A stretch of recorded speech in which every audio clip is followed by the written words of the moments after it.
सभी को good evening. और बात कर रहे हैं आज उप प्रधानमंत्री की। सभी लोग हेडिंग लिखेंगे उप प्रधानमंत्री।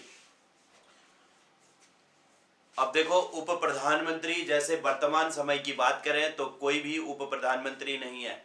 तो ऐसे में हम यहाँ पर क्या समझते हैं इससे कि उप प्रधानमंत्री का जो पद है, उप प्रधानमंत्री का पद संवैधानिक पद नहीं है। संवैधानिक पद नहीं है, पद नहीं है, परंतु परंतु आवश्यकता पड़ने पर, आवश्यकता पड़ने पर जो सत्ताधारी पार्टी होती है, सत्ताधारी पार्टी एक उप प्रधानमंत्री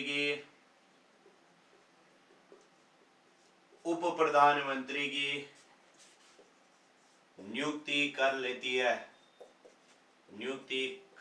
है।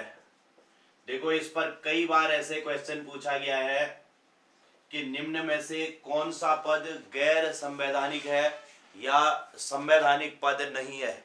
ठीक है, कौन सा पद ऐसा है जो कि संवैधानिक नहीं है। ऑप्शन ए दे देंगे आपको राष्ट्रपति, दूसरा दे देंगे उपराष्ट्रपति, तीसरा दे देंगे प्रधानमंत्री और चौथा ऑप्शन दे देंगे उप प्रधानमंत्री। आपसे क्वेश्चन पूछेंगे निम्न में से कौन सा पद संवैधानिक नहीं है।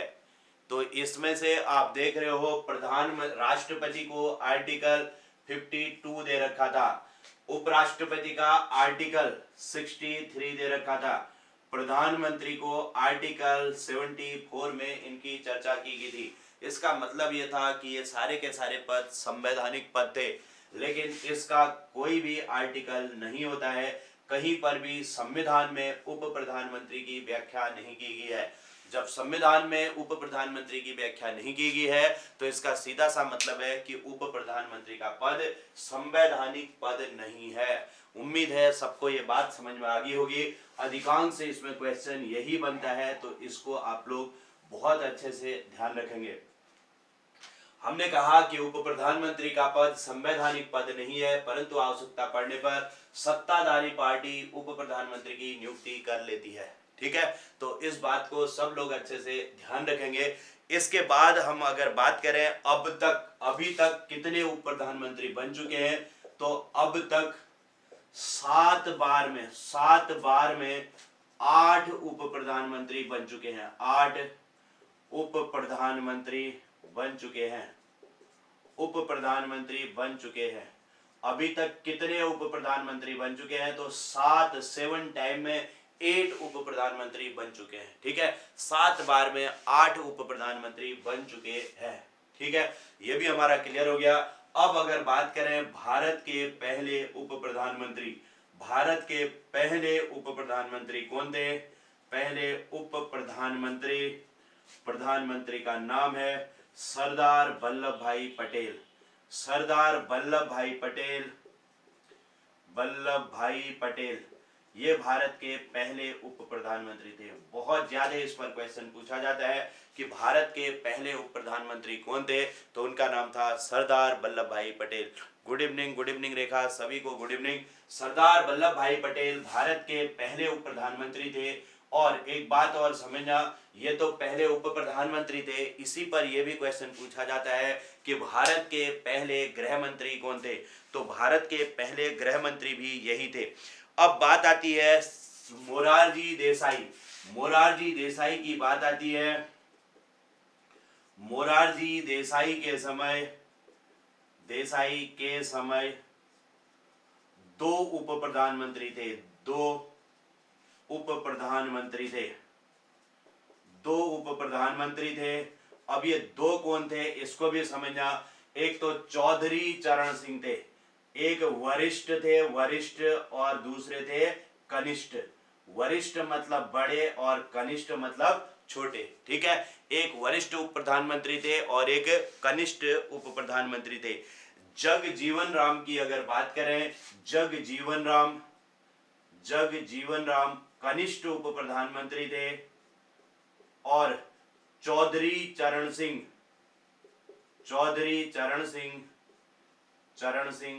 ये वरिष्ठ उप प्रधानमंत्री थे। चौधरी चरण सिंह वरिष्ठ उप प्रधानमंत्री थे, जबकि जगजीवन राम कनिष्ठ उप प्रधानमंत्री थे। अब पूछा जाता है कौन से ऐसे प्रधानमंत्री थे जिनके समय पर दो उप प्रधानमंत्री थे, तो मोरारजी देसाई ऐसे प्रधानमंत्री थे जिनके समय पर दो उप प्रधानमंत्री थे। ठीक है, इसके अलावा एक प्रश्न ये पूछा जाता है कि मोरारजी देसाई के समय वरिष्ठ उप प्रधानमंत्री कौन थे, तो चौधरी चरण सिंह, और कनिष्ठ उप प्रधानमंत्री कौन थे, तो जगजीवन राम। ठीक है, तो ये बात भी आपको क्लियर होगी। और एक और बात बताऊं कि अटल बिहारी वाजपेयी जी के समय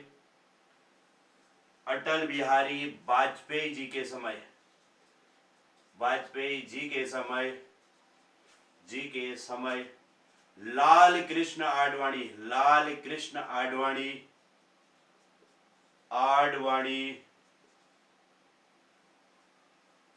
उप प्रधानमंत्री थे।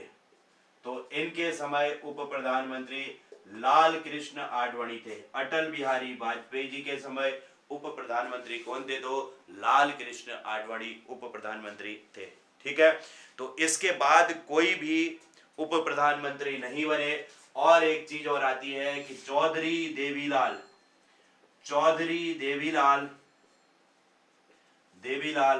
दो बार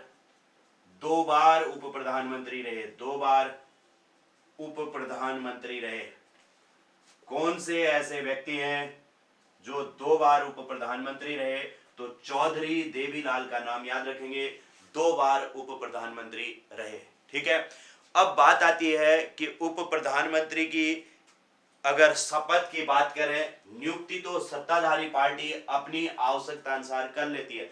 जो भी पार्टी सत्ता पर है उन्हें अगर लगता है कि उप प्रधानमंत्री की आवश्यकता है तो नियुक्ति कर लेते हैं, अगर नहीं लगता तो नहीं करते। जैसे वर्तमान सरकार में कोई भी उप प्रधानमंत्री नहीं है, लेकिन अगर उन्हें लगता आवश्यकता होती तो उनकी नियुक्ति कर लेते। ठीक है, अब बात आती है उप प्रधानमंत्री की शपथ।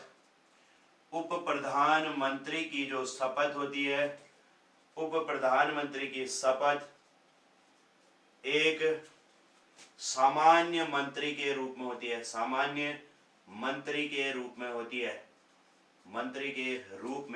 है।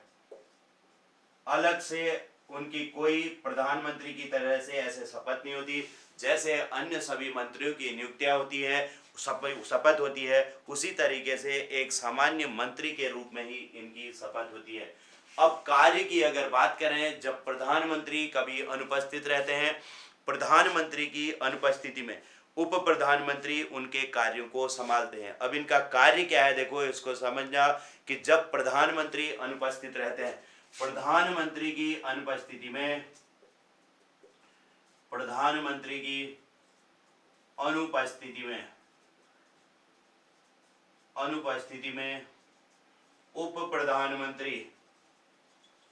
उप प्रधानमंत्री उनके कार्यों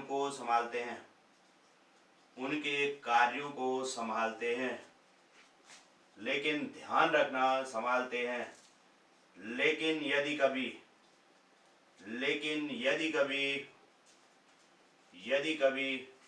प्रधानमंत्री की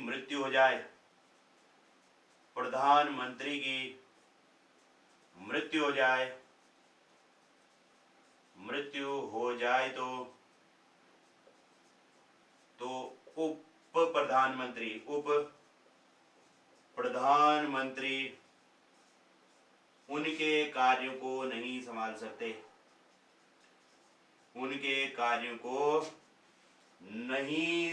सकते। ये जैसे हमने कहा है कि यदि राष्ट्रपति कभी अनुपस्थित है, राष्ट्रपति की अनुपस्थिति में उनके कार्यों को उपराष्ट्रपति संभालते हैं। राष्ट्रपति की अनुपस्थिति में हमने देखा है कि उनके कार्यों को उपराष्ट्रपति संभालते हैं।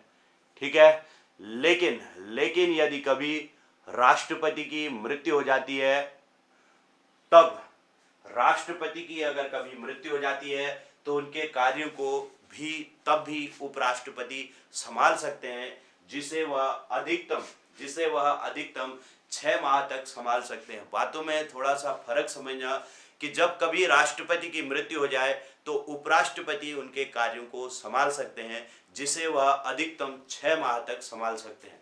लेकिन बात आती है प्रधानमंत्री की। अगर प्रधानमंत्री अनुपस्थित हैं तो उनके कार्यों को उप प्रधानमंत्री संभाल सकता है, लेकिन यदि कभी प्रधानमंत्री की मृत्यु हो जाए तो फिर उनके कार्यों को नहीं संभाल सकते हो। क्यों नहीं संभाल सकते?